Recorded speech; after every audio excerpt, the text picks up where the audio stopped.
After more than a decade of brutal conflict that displaced millions, the Syrian civil war took an unexpected turn in early December, as rebels seized the capital city of Damascus and deposed the country's longtime president, Bashar al-Assad.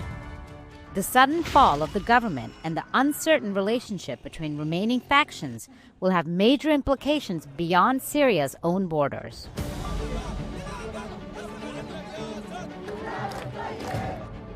Syrians worldwide cheered the end of Assad's authoritarian rule. Longtime prisoners were freed from his notorious detention centers, and people who had fled regime-controlled areas returned home. We are free! Assad! The victorious opposition forces, however, are led by Hayat Tahrir al-Sham, a Turkish-backed Islamic militant group previously affiliated with the al-Qaeda terrorist organization.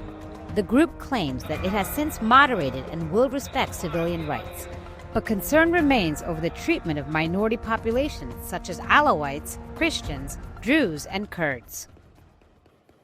On a regional level, Turkey is now poised to take a leading role in shaping Syria's future. This would likely create conflict with the Kurdish-led Syrian Democratic Forces, who control significant territory in the country's north. Although they are supported by the United States, Turkey considers the SDF a terrorist organization linked to Kurdish separatists in its own territory.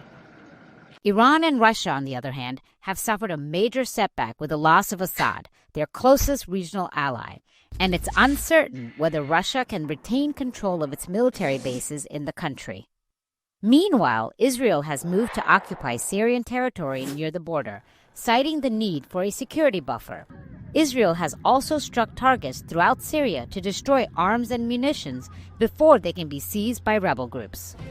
A successfully negotiated transition of power would allow the millions of refugees who have fled the country to return home and begin the long process of reconstruction, which will require significant investment from international partners.